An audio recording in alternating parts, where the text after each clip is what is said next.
On today's show, the LA Clippers make it 2-0 in Summer League. What's been the key to getting off to such a good start? Who has impressed? And do they have a chance to go all the way in this Summer League? Going to be talking about it all on today's Locked On Summer League Clippers.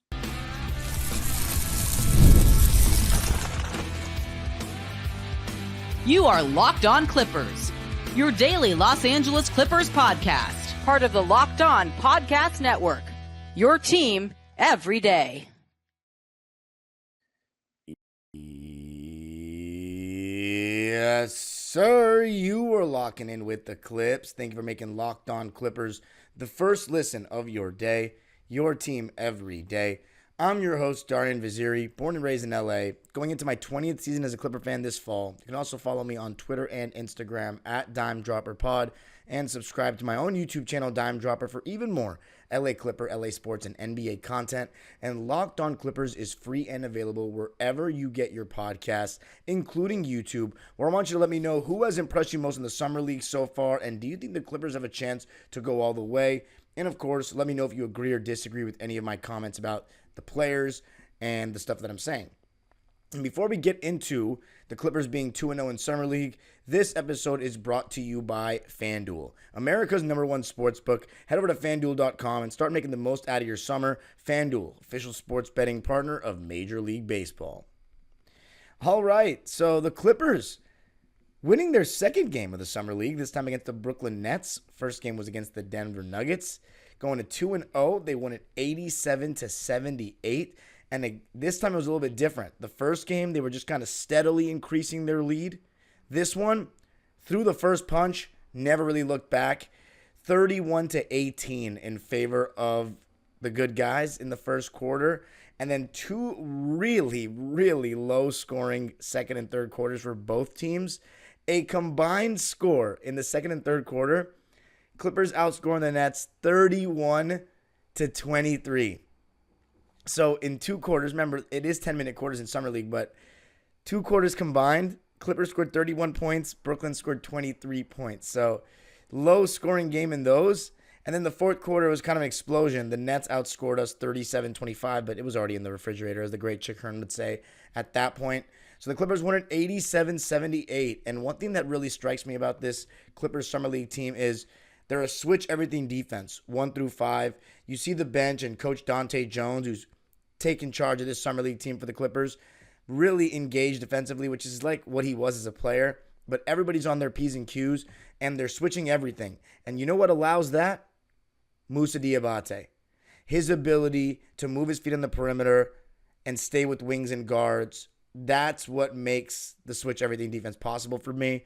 Of course, you need the smalls to guard the bigs, but there aren't many guys that are bigs in this Summer League that I'm watching that are going to take advantage of mismatches and take advantage of smaller guys. So essentially, when Cam Christie and these other guards are switching on to their bigger guys, they're not really feeding those guys. So Moussa Diabate being able to switch onto the perimeter, that's a huge luxury, and it's made it very hard for teams to break by the Clippers defense because they're constantly playing one-on-one basketball and ISO basketball. And as far as the Clippers, I think it's the Summer League, right? So everyone's intensity is going to be high. Everyone's working to try to get a job. Everyone's trying to work to get a spot in the league, try to get a contract or whatever it may be. But in my opinion, the guy that's been spearheading it all, Jordan Miller. Second straight game here in this Summer League that the second round pick from last year has been our leading scorer. In this one, 21 points, 5 rebounds, 4 assists, 2 steals, and just 1 turnover. Another 20-plus point game. You love to see it. You love to see it because last year in the Summer League, Jordan Miller didn't show us much. He showed us, maybe he's like a diet Amir Coffee. Right now, he's looking like, hey, Amir, watch your back. I'm trying to get a spot on the bench, off the bench this season because he is attacking the basket with reckless abandonment and in a good way. He's going right into the chest every time. He's doing that Euro step, but he's doing that Euro into guys and then hanging in the air nicely to finish off. He didn't shoot super well in this game, just 4 for 12 from the field and just 1 3-point attempt, and it wasn't a clean look. It was a contested 3. But here's the stat that I love to see as a Clipper fan right now whose team doesn't get to the line enough. Jordan Miller shot 13 for 13 from the foul line.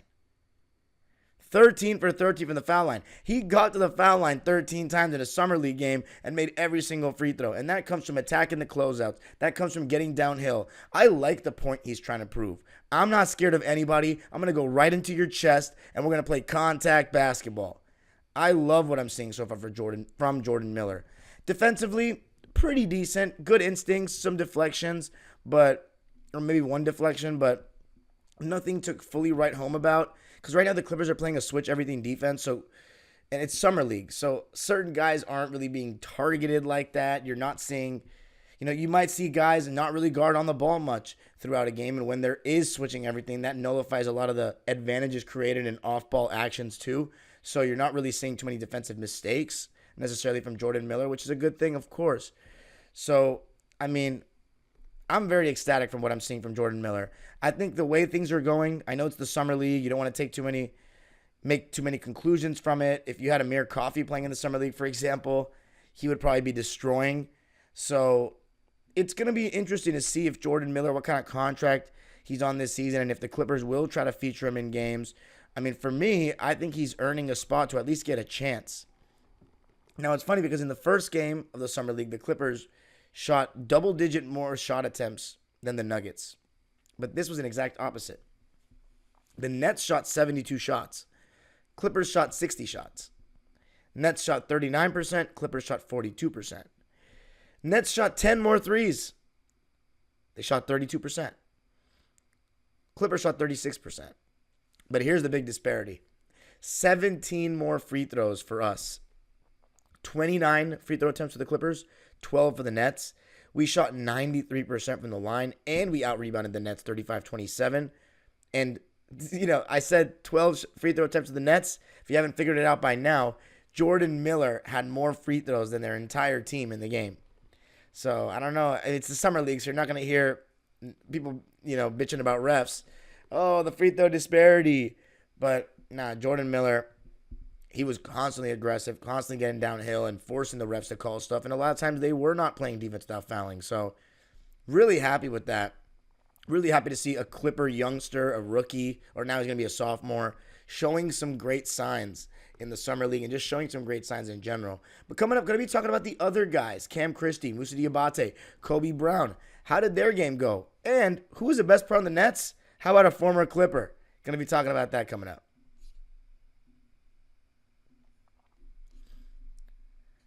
I got to tell you a little something about eBay Motors. Passion, drive, and patience. The formula for winning championships is also what keeps your ride or die alive. eBay Motors has everything you need to maintain your vehicle and level it up to peak performance. Superchargers, roof racks, exhaust kits, LED headlights, and more. Whether you're into speed, power, or style, eBay Motors has you covered. With over 122 million parts for your number one ride or die, you'll always find exactly what you're looking for. And with eBay Guaranteed Fit, your part is guaranteed to fit your ride every time or your money back. Because with eBay Motors, you're burning rubber, not cash. With all the parts you need at the prices you want, it's easy to make your car the MVP and bring home huge wins. Keep your ride or die alive at ebaymotors.com. Eligible items only, exclusions apply. eBay Guaranteed Fit, only available to U.S. customers.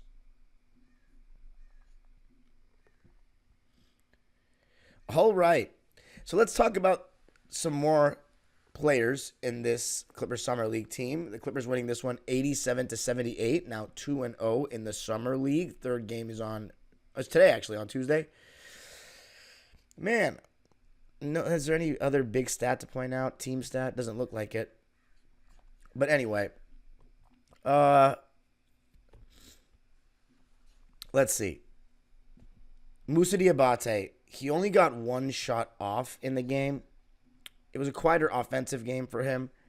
2 points, 4 rebounds, 1 assist on, 1-for-1 shooting in 17 minutes. He was a plus 14, though. I just, again, love his defensive activity. The thing about Moussa is this. He is undersized for a 5, right? He's a little undersized. He has a good leaping ability. He does block shots. He is aggressive. He's physical. He's a very solid perimeter defender, too, for a big. The thing is, right now, he's got no offensive ability, no shooting ability. So, as of now in the NBA, he's a 5, right? He's a 5, but he's undersized and can't really finish, can't really do anything offensively. So, what kind of spot does that give you in the NBA? Like, the thing about Zubats, right? He's not a shooter. He's more of a traditional big. But he's 7 feet tall. Moussa Diabate is not 7 feet tall. And I've seen, and there was a time, I think it was against the Jazz last season, where it's either last season or the season before, teams were going, Moussa was playing the 5, and teams were going right at his chest every single time. And as hard as he was trying to be vertical and all that, he's 6'10".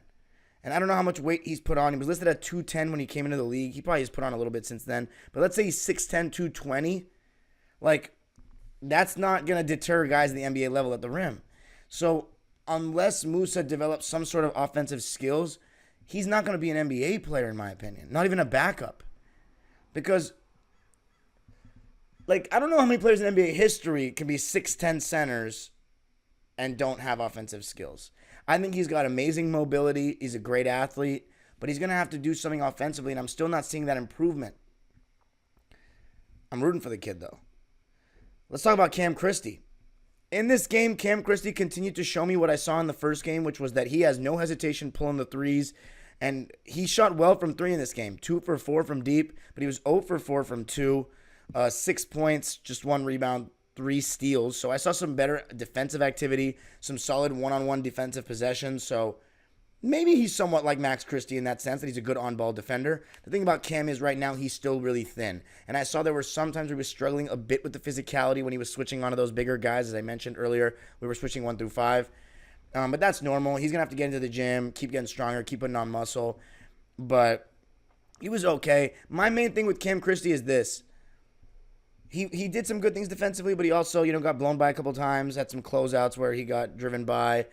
I think he's going to spend time in the G. He might play a little bit of NBA minutes in garbage time, but he's not going to be a part of the rotation this season. No, he's not. I can tell you that right now. I'm very confident in that take. Jordan Miller's definitely further along the road, and then you still got guys like Amir Coffey as of now, so I don't see the place for Cam Christie there. Then there's Kobe Brown, right? Kobe Brown continues to not show me as much as I would like to see. He had 13 points in this game, 6 rebounds, 2 assists, 4 turnovers, and fouled out. I'm sorry, not fouled out. He had 6 fouls. In Summer League, there's even more fouls, right? Let me look that up real quick. Summer League foul limit. 10 fouls. Yeah, players are allowed to commit 10 fouls before fouling out. So Kobe Brown had 6 fouls. He had 13 and 6, 5 for 7 from the field, and 2 for 4 from 3 in 27 minutes. So if you look at those stats, they sound really good. I think Kobe Brown's defense was pretty good. He had one really nice rotation that caused a steal. But offensively, I still don't see much to write home about. Yeah, he did shoot 2 for 4 from 3. They were both in the beginning of the game, though, very early. First 2 shots of the game the Clippers made were Kobe Brown threes, and then he was 0 for 2 from the rest of the game from deep. I thought you saw some more pick-and-roll ball handling from Jordan Miller and Kobe Brown in this game, but neither of them make me say, oh, yeah, they can do that in the NBA level. Kobe Brown had a nice drive late in the game in pick-and-roll, but there's just not much there for me. As I mentioned last episode, he's got a solid shot, but is it good enough to stay on the floor? Can he move well enough on the perimeter defensively to stay on the floor? I'm actually more confident about that than I am his shot. He's a little stiff. He's not a creator. So, again, it comes down with when it comes to Kobe Brown, it comes down to, is he going to make open shots at a level high enough to keep him on an NBA floor? Because he's like he played like a smaller 4 in college, but he's not really necessarily a 4 in the NBA. Although I think, for me, it's the offense. I think he can play a small ball 4 in the NBA with a good center around him, but he's still more of the size of a 3. It's just the offense. Speaking of Clippers and young Clipper players, the opposing team's best player in this game was Keon Johnson, who we traded for Norman Powell and Robert Covington. Had crazy bounce. I remember when he was on the Clippers. Had 27 points in this game, 6 rebounds, 2 assists, and 4 steals on 9 for 16 shooting, 4 for 8 from 3, and 5 for 6 from the line. Had a nice pull-up at one point on a dime that looked like a little bit awkward, honestly, but he still got it to go. And he showed some good stuff. I mean, it was good to see Keon Johnson, dropping some buckets and stuff like that. Still losing to the Clippers, of course. It's always the best part. But this is his, third season now? The fact that he's still in the Summer League, not the best sign, but you could say the same thing about Moussa. Actually, no. Keon Johnson, this should be his 4th season. Yeah, because he was drafted to us 2021-22. So, yeah. At the end of the day, a solid win for the Clippers overall. I think my takeaways are that Cam Christie, I don't think he's going to be playing real minutes for the Clippers. Jordan Miller, I think, has a chance to potentially put some pressure on Amir Coffey. Kobe Brown, I'm really not sure. Obviously, I don't think PJ Tucker will be involved in things later down the line this season. But is Kobe Brown good enough to get into the role? Because PJ Tucker, last season, Kobe Brown was getting minutes, and then they were like, he's just not quite good enough yet. Then PJ Tucker, complained his way into the rotation. They gave him the minutes. He was awful. So is that backup 4 spot opening up? We still don't really have many options with that bigger forward. Derrick Jones Jr. is still just 6'6". You know what I mean? He's going to be good to guard wings, but as that low man, he can be that guy. But if it's just him and Kawhi, we have Nico. Forgot about him. Never mind. We do have Nico now. Feels so good. But anyway, coming up, going to be talking about, can the Clippers win the Summer League championship? And Russell Westbrook liking a post about Kawhi Leonard. That was really interesting. Going to be talking about that coming up. I got to tell you a little something about FanDuel. I love sports. I love them so much I never want them to stop. But as the playoffs wind down, we get fewer games. And the sports aren't sportsing like I want them to. But FanDuel lets me keep the sports going whenever I want. All I have to do is open the app and dream up bets anytime I'm in the mood. And this summer, FanDuel is hooking up all customers with a boost or a bonus daily. That's right. There's something for everyone every day all summer long. So head over to FanDuel.com and start making the most out of your summer. FanDuel, official sports betting partner of Major League Baseball.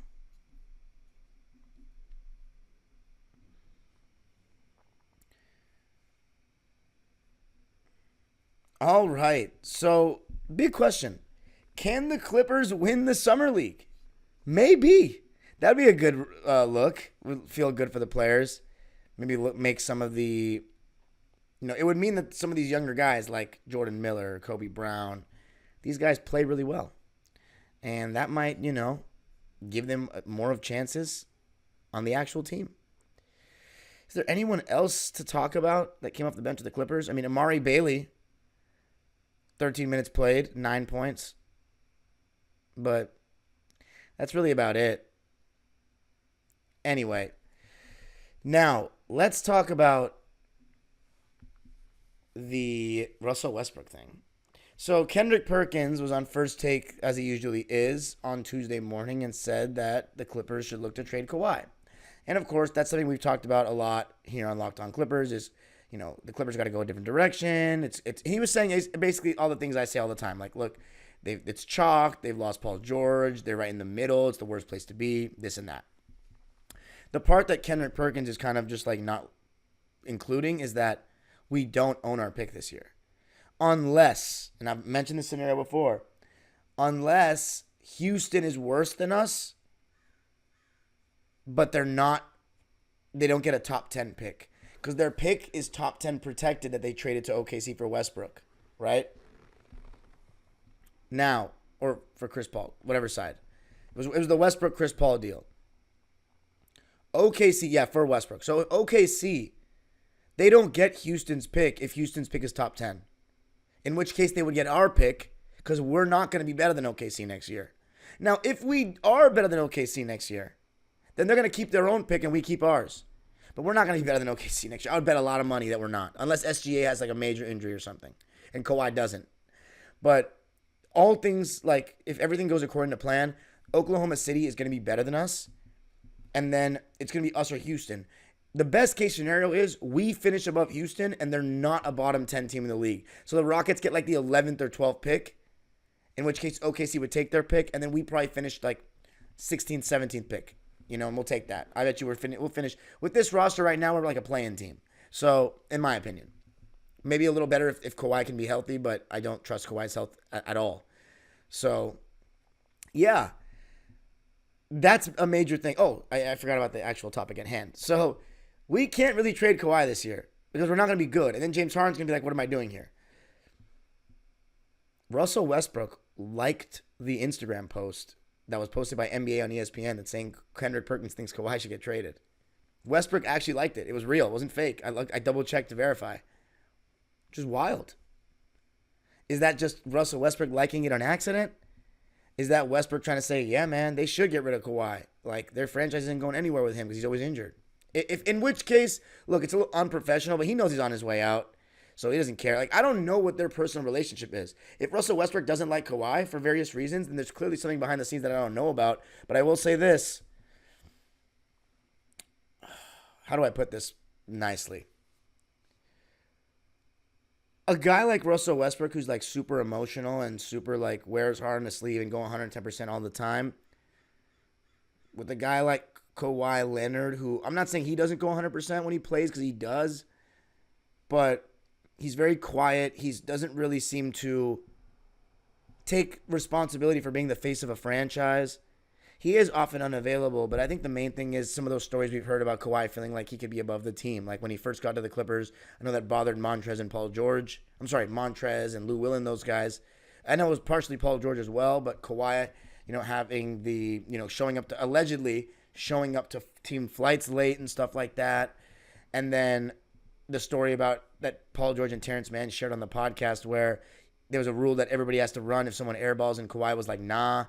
Like, I don't know. I don't know what stuff. I'm just speculating at this point. And then there's the other incident that people just don't want to believe, which is that Kawhi potentially left 2 games in 2023 without warning.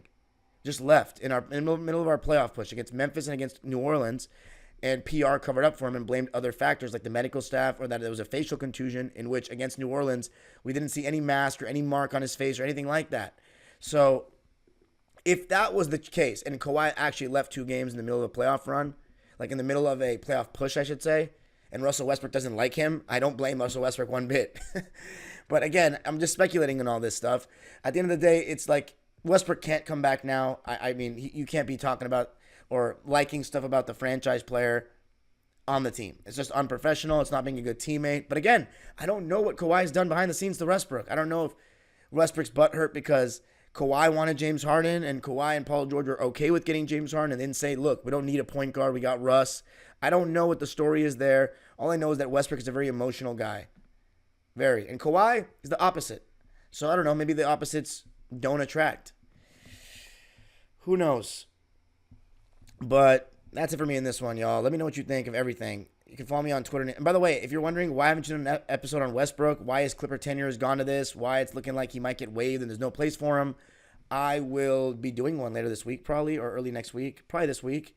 But I got another Summer League game to talk about. I've got Lawrence Frank's comments to talk about clarifying things about Paul George, talking about Kawhi and how Team USA pulled him, not the Clippers. That's a whole deal we're getting to talk about. So the good news is we're getting tons of off-season content that I can talk about. If you're wondering, there's another Summer League game the Clippers have already played, and you're posting this.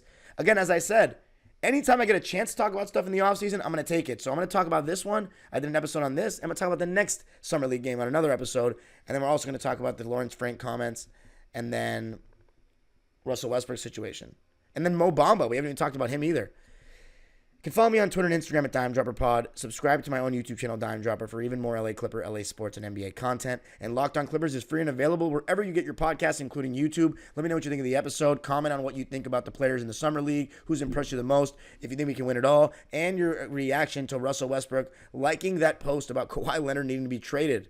But anyway, yeah, Subscribe to the channel. Hit the notification bell so you know every single time we post a video. The age-old proverb continues. Go Clippers.